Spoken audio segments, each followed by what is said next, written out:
안녕하세요. 뉴스반장입니다. 나라꼴이 정말 엉망진창입니다.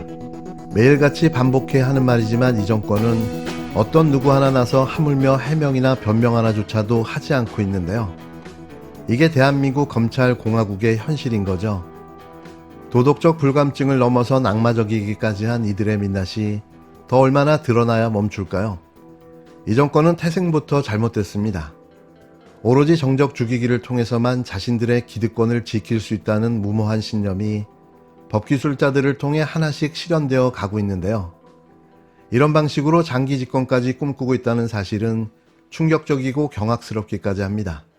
앞전에 수없이 많았던 야권의 대선 주자들이 이런 법기술자들의 농단에 사라져갔는데요. 또 그 짓을 그대로 벌이고 있는 거죠. 사법부까지 장악된 상황에서 이제는 대놓고 기소를 남발하며 검사가 써준 공소장대로 판결을 때리고 있는데요.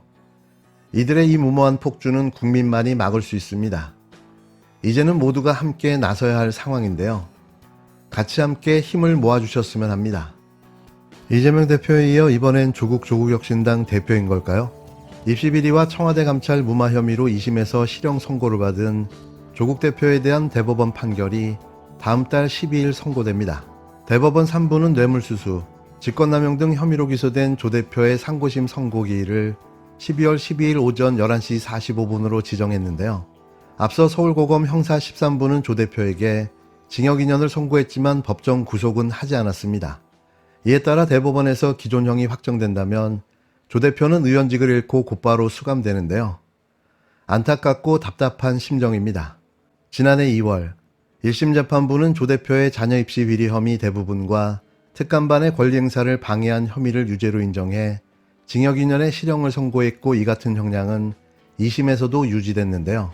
조 대표는 2심 선고 이후 치러진 총선에서 조국혁신당을 창당하고 비례대표로 출마해 국회의원에 당선됐습니다.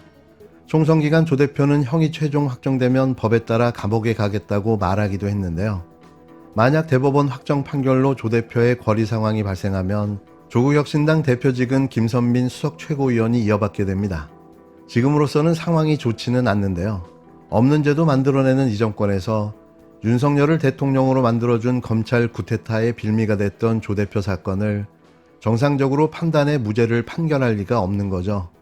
지금 최고의 권력자는 윤석열인데요.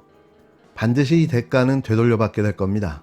천년만년 권력을 영원히 누릴 수 없기에 자신이 뿌린 죄악은 반드시 단죄받아야 하는데요. 꼭 그날이 오리라 생각합니다. 이재명 더불어민주당 대표의 공직선거법 위반 사건에서 검찰의 증거 은폐 의혹이 새롭게 제기됐습니다. 유튜브 채널 뉴탐사는 19일 이재명 대표의 공소유지를 맡았던 이마랑 검사를 직접 만나 증거 은폐 의혹을 집중 추궁했는데요. 이날 밝혀진 놀라운 사실이 우리 모두를 충격에 빠뜨렸습니다. 뉴탐사는 이재명 대표의 공소유지를 맡았던 이마랑 검사를 서울중앙지법 법정 앞에서 직접 만나 7분간 캐물었는데요. 국토부지시 공문을 받고 용도 변경을 했다는 이재명 대표의 발언을 왜 공소장에서 뺐느냐는 질문에 임 검사는 길을 막으시는 거예요라며 답변을 회피했는데요. 생사람을 잡는 것 아니냐, 검사가 공익의 대변자라면서 정권의 이익을 대변하는 것이 아니냐는 거듭된 추궁에도 임 검사는 공보관실에 문의하라는 말만 반복했습니다. 공소장 작성 과정에서 핵심 증거를 의도적으로 누락했다는 의혹에 대해 아무런 해명을 하지 못했는데요.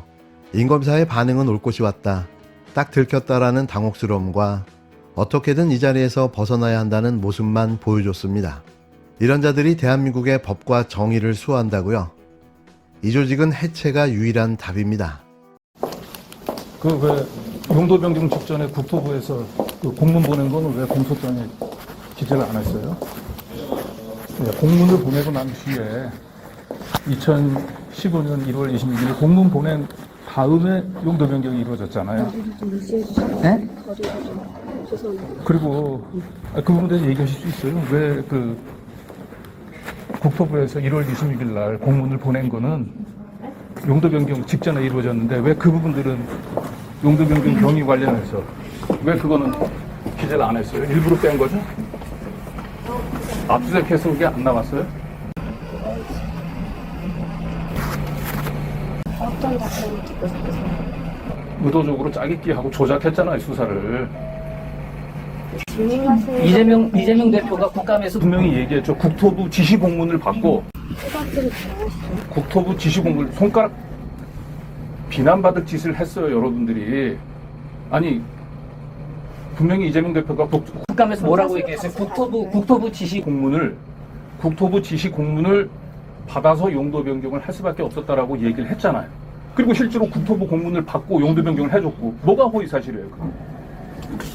그걸 허위사실로 만들기 위해서 검사들이 국토부 공문을 받고 지시 공문을 받았다라고 하는 발언을 뺐잖아요. 공소장에서.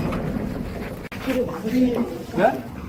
길을 막으시는 거예요? 아니 답변을 해보세요. 자신 있으면. 왜 국토부 지시 지시 공문을 받고 용도 변경을 해줬다라고 하는 국감 발언을 왜 뺐어요? 자신 있으면 얘기해보세요. 자신 있어요? 응? 그건 조작한 거잖아요. 그 정도면. 그리고 1월 26일 날 그 공문 보낸 거 용도 변경 직전. 이재명 대표가 용도 변경 방침 결재하기 전에 1월 26일 날 국토부 공문 보낸 거. 근데 그걸 왜 뺐어요?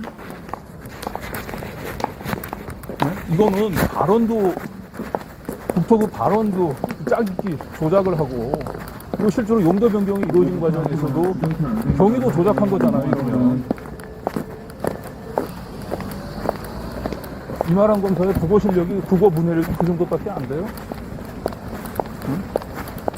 앞에 의무 조항 부분들에 대해서는 그걸 무력화시키기 위해서 다양한 방법으로 저항했다고 얘기를 했고 그런데도 국토부에서 지시 공문이 와서 도시계획 규제, 철폐 등 이런 걸 하라고 하는 지시 공문이 와서 자기가 R&D 부지 획득을 조건으로 해가지고 할 수 없이 용도 변경 해줬다라고 국토부 지시 공문을 받고 용도 변경 해줬다고 얘기를 했고 국감에서. 근데 왜 공수처에서 그 발언을 드러내냐고.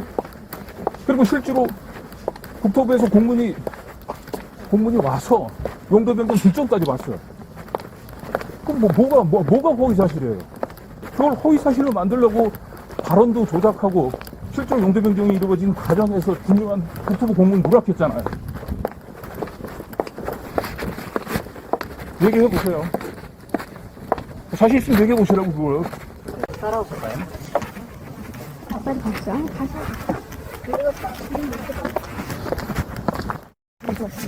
저 뉴탐사의 강진구 기자입니다. 그러면 지금 말씀하신 거 질문을 그걸 제가 얘기해 보세요. 왜 국감 발언 중에서 국토부 지시 공문을 받고 근데 계속 막고 계세요. 답변해 보시라고요. 국토부 지시 공문을 받아서 용도 변경해줬다. 그 부분들은 왜 뺀 건가요? 그 부분들이 들어가 있으나 마나 하는 발언인가요? 그 부분이 들어가 있으면 실제로 국토부 공문 받고 해줬잖아. 용도 변경 직전에 국토부 공문 나간 거 알고 계시잖아.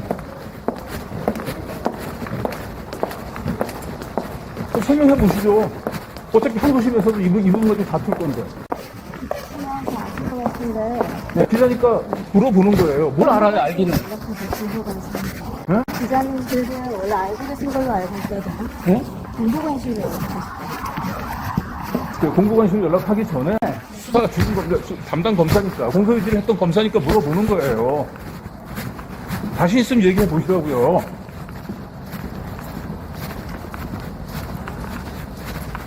그게 공익의 대변자로서 대한민국 검사로서 그게 할 수 있냐고요. 그게 두드라고 좀 말씀하시는데 누굴 들으라고 당신 들으라고 얘기한 겁니다. 내 세금으로 움직이고 있는 대한민국 검찰이 이런 식으로 움직이고 있는 게 너무 화가 나요. 조작했잖아요.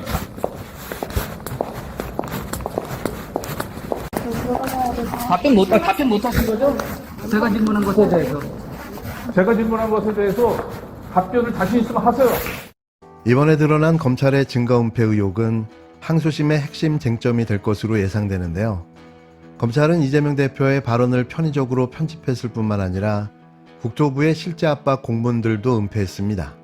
특히 검찰은 지난해 3월 경기도청 압수수색에서 6만여 건의 문서를 확보한 만큼 대대적인 수사를 진행했는데요. 이런 상황에서 2015년 1월 국토부 공문들이 검찰에 없을 리가 없다는 점에서 의문은 더욱더 커질 수밖에 없는 거죠. 강진구 기자는 검찰이 진실을 조작할 수 있어도 민심의 법정에서는 한마디 답변도 못했다며 항소심에서는 진실을 구걸하지 말고 당당하게 검찰의 증거 은폐 문제를 제기해야 한다고 강조했는데요. 박대용 기자는 변호인단에게 짜집기가 아니라 조작이라는 명확한 표현을 써야 한다며 항소심과 각종 서면에서도 반드시 조작이라고 명시하고 철저한 증거와 논리로 항소심에 대비해야 한다고 제안했습니다. 이보다 더 이 판결이 오판이었다는 결정적 증거가 있을까요? 판사의 오판도 부족해 그 오판의 근거가 되는 증거까지 조작한 검사. 진실은 감춘다고 가려지지 않습니다.